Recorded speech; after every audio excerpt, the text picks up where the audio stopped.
Bom, Fernando, você é conhecido por produzir seus filmes, dirigir e montar seus filmes e de baixo orçamento. Dessa vez, sua primeira produção internacional, e você trabalha com 25 milhões de dólares, cerca de mais de 50 milhões de reais. É muito diferente trabalhar assim? Você fica mais folgado ou é mais difícil? Não, é mais folgado, especialmente porque dessa vez eu não estava produzindo o filme. Mas sabe que 25 milhões de dólares não é para os Estados Unidos, não. Eles chamam isso de um filme pequeno. Não chega a ser um filme independente, mas esse é um orçamento pequeno. Então, para eles, eu achava que eu estava gastando muito dinheiro, que tudo era em excesso, mas para eles não, era tudo sob controle. Eu lembro que na primeira semana eu fui ver a quantidade de rolo de negativo que eu tinha gasto, eu mandei um e-mailzinho, gente, desculpa aí, acho que eu passei do limite, mas eu vou me controlar.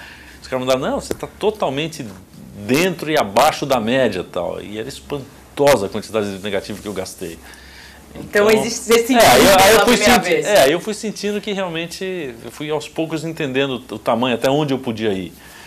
E foi longe mesmo. Certo. Você acha que para um diretor que é nascido no Brasil, no terceiro mundo, fica mais fácil ele entrar em contato com temas sociais de terceiro mundo? Porque você envolve um tema político, social na África, que é não parecido com o que a gente vive no Brasil, mas semelhante. Na verdade, eu acho que por ser do terceiro mundo, pelo menos essa história eu li de uma outra maneira. Quer dizer, o roteiro que eles me ofereceram na Inglaterra para fazer era um roteiro totalmente centrado, assim, a um ponto de vista de Londres. As histórias só aconteciam dentro de escritórios. Eu podia até ter rodado na Inglaterra, porque não era sobre africanos sendo usados como cobaia, mas não tinha os africanos, não tinha. E eu acho que eu li aquela história como um brasileiro, assim, do ponto de vista da vítima, do cara que está sendo usado para testar a droga, não do cara que está testando, entendeu? E o Cidade de Deus entendi. Eu me coloquei do outro lado da história e no filme acho que tem um pouquinho disso. É ainda a história de um inglês, sobre o ponto de vista inglês, mas ele é muito mais... Ele saiu do ponto de vista burocrático e foi ele tá mais lá. O filme é mais na África do que o que eles esperavam, assim. E você visitou aquelas favelas da África e aqui você fez no Cidade de Deus, no Rio de Janeiro, né? Qual é a semelhança que você viu? Na verdade, esse filme tem 2 ou 3 cenas numa favela que chama Kibera, que dizem que é a maior favela do Quênia. Por incrível que pareça, as nossas favelas são muito boas e confortáveis perto de Nairobi.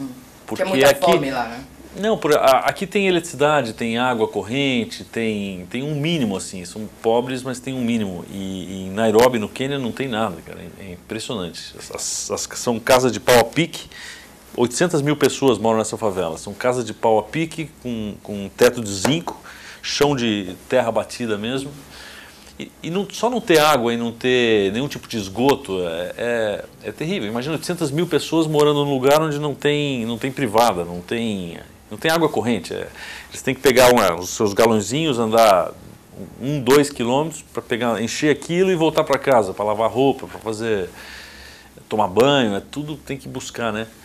E cozinham com fogo, pequenos fogareirinhos, como se fossem churrasqueirinhas dentro de casa. E você usou a população local para fazer o filme. Eu usei esse lugar. Mais uma vez, né? Mas é muito mais pobre que o Brasil. Acho que a diferença entre Brasil e Quênia é maior do que entre o Brasil e não sei, Estados Unidos, talvez. Essa foi a minha sensação. A gente vê hoje alguns diretores, né, que vêm trabalhando de muitos anos aí e estão em ascensão e estão exportando a nossa cultura e o nosso cinema internacional. Você é um deles. Esse filme, ele chegou até você ou você foi até ele? Eu já fiquei sabendo que você recusou um filme com o Brad Pitt e que é uma série do James Bond. Eu recebo bastante... Eu tenho um agente nos Estados Unidos e eu recebo bastante roteiro. Mas eu não tenho interesse em fazer uma carreira internacional, em mudar para Los Angeles, em ficar filmando fora de casa e tal. Então, agora esse filme era uma produção inglesa, independente. Isso também é uma outra razão que me fez topar. É uma história que eu gostei muito e que me foi oferecido num momento em que eu ia fazer um projeto, não estava muito feliz com o que eu ia fazer, e aí apareceu essa oportunidade. Eu falei, então eu vou parar um pouquinho meu projeto, faço esse, depois volto para o que eu estava fazendo. Então foi a história certa, no momento certo, por isso que eu acabei topando. E do Brad Pitt você falou não, por quê? Os outros filmes que me oferecem é porque eu quer dizer, pelo menos agora eu não quero entrar nesse esquema de fazer filmes de estúdio, de Hollywood e tal, até porque... Quer dizer, minha vida não tem nada a ver com aquilo. Acho que não tem nenhuma vantagem para eles também ter o meu ponto de vista. Acho que o que eu tenho de diferente dos diretores americanos é o fato de eu ser brasileiro, de eu ter essa cultura, de eu estar olhando o mundo daqui de baixo, né, do sul. Se eu for lá fazer os filmes que eles fazem, o que eu posso acrescentar? Que um filme que eu, né, com superprodução e Brad Pitt, o que eu posso acrescentar num filme desse? Foi por isso que você não escolheu a Nicole Kidman para esse filme? Não, eu não escolhi a Nicole Porque Kidman. Porque é uma polêmica, né? Todo mundo quer saber por que você não colocou a Nicole Kidman, porque é uma grande estrela, por causa de Hollywood, porque ia marcar muito personagem, ou porque... Não coloquei ela como eu não coloquei... Não é que eu não coloquei ela, eu escolhi uma atriz. A hora que você escolhe uma pessoa, você... Por que não é o Harrison Ford, é o Ralph Fiennes? Porque, quando você escolhe uma pessoa, você tem que deixar de escolher outras. Mas não teve nada específico contra a Nicole Kidman, ela é uma atriz... Enfim. E qual foi o seu critério para a escolha? Eu conversei com várias... A Rachel, ela é excelente atriz. Eu conversei com várias atrizes e me impressionou muito a Rachel, desde a nossa primeira conversa. Então, depois que eu falei com a Rachel, eu falei com outras atrizes e acabei achando que ela tinha mais... Pessoalmente, ela parecia mais com o personagem e tal. E também enfim, quando eu estava escolhendo a Nicole Kidman e outras atrizes que eu considerei, estavam muito expostas com muitos filmes e tal. Eu achei que seria interessante pegar uma atriz que está fazendo um tipo de filme e pedir para ela fazer um filme diferente. E deu certo. A gente estava falando um pouco de Hollywood, né? E a gente vê uma safra de filmes muito ruins. E a gente viu que seu filme, O Jardineiro Fiel, ele foi muito bem de bilheteria. E hoje em dia se faz muito filmes para adolescentes nos Estados Unidos. E não é um filme adolescente. E vai mesmo nessa linha que você falou, de ir contra o fluxo de Hollywood. Você acha que é aí que está a salvação de Hollywood, que tem feito filmes cada vez piores? Não é salvação, porque esse é um filme... Não em um filme, mas filmes um filme como esses. Na verdade, eles inventaram agora um novo termo, né? Porque tem o cinema... Independent, o cinema de arte, tem o cinema de mercado, agora eles inventaram um troço que chama Smart Art, que são filmes para shopping centers. Todos os shopping centers têm as salas onde eles passam os blockbusters e tem as salas que eles chamam de Smart Art, que é um filme de arte para mercado, assim, tipo Diários da Motocicleta, tipo esse filme, que não são filmes muito difíceis para um público muito restrito, mas que também não é um... E eu sinto que, conversando com executivos de estúdio e tal, que agora vai ter um grande investimento nesse tipo de filme. De fato, o Jardineiro Fiel, num ano em que o mercado americano caiu quase 22%. 22%? Eu acho que era 20% a menos de venda de ingresso, não é isso? Você tem eu vi 9% do verão passado, talvez tenha Eu vi que no ano é quase 20%, caiu assustadoramente. E o Jardineiro Fiel você leu muitas matérias a respeito. Milhões, né? Já está 40% acima da expectativa, deu 30%, está em 30 e pouquinhos. E dessa vez você ganhou dinheiro? Porque você falou que no Cidade de Deus você não ganhou. Dessa vez eu não sou produtor do filme, então se o filme faturar mais ou menos, não tem nada a ver comigo. Eles me pagaram um cachê, enfim, foi negociado um cachê, então se o filme fizer um sucesso, eu não, pelo menos financeiramente, eu não participo desse sucesso. Você veio de uma carreira muito independente, na televisão, publicidade, no cinema. E você já disse que ninguém manda em você.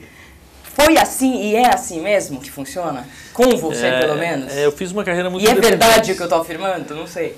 Eu fiz sempre eu fui meu próprio produtor, quer dizer, eu sempre estava fazendo as coisas que eu mesmo queria fazer, enfim, eu fiz o Rá-Tim-Bum da TV Cultura, fiz Comédia da Vida Privada, mas sempre são coisas que eu proponho, que eu quero fazer, eu mesmo produzo, eu mesmo... Essa foi a minha primeira experiência. É uma produtora independente inglesa, mas foi a primeira vez que veio uma coisa pronta que eu só tinha que ir lá dirigir. Foi uma experiência diferente. Mas em geral, serão por aí.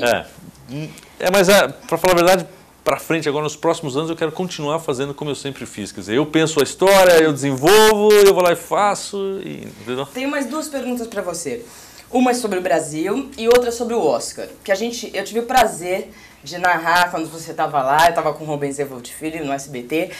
E as suas 4 indicações, infelizmente não ganhou, mas tá lá, foi muito importante para o Brasil inteiro estava torcendo. Hoje, 1 ano e meio depois, o que significou para você? Então, na verdade, essas nomeações não mudaram muito minha vida, porque... Abriram portas? Já tinham aberto, quer dizer, eu já tinha recebido outros convites e quando eu fui nomeado, eu estava em Londres fazendo esse trabalho, eu já estava envolvido. Então, o que eu ia fazer, o que eu estava fazendo, que era esse filme, é exatamente o que eu continuei fazendo. E na sequência, agora eu vou fazer o filme Intolerância, que é o filme que eu estava preparando antes desse. eu vou continuar fazendo exatamente o que eu estava planejado antes. Então, claro que é ótimo, nomeação... Você pode vir com uma outra nomeação agora, você sabe disso, que estão falando nos Estados nomeação Unidos. te ajuda a arrumar financiamento, porque se você é nomeado, os estúdios podem colocar mais dinheiro no seu projeto. Então, nesse sentido, acho que vai ser, eu ainda vou colher alguma coisa. Mas minha vida está absolutamente idêntica.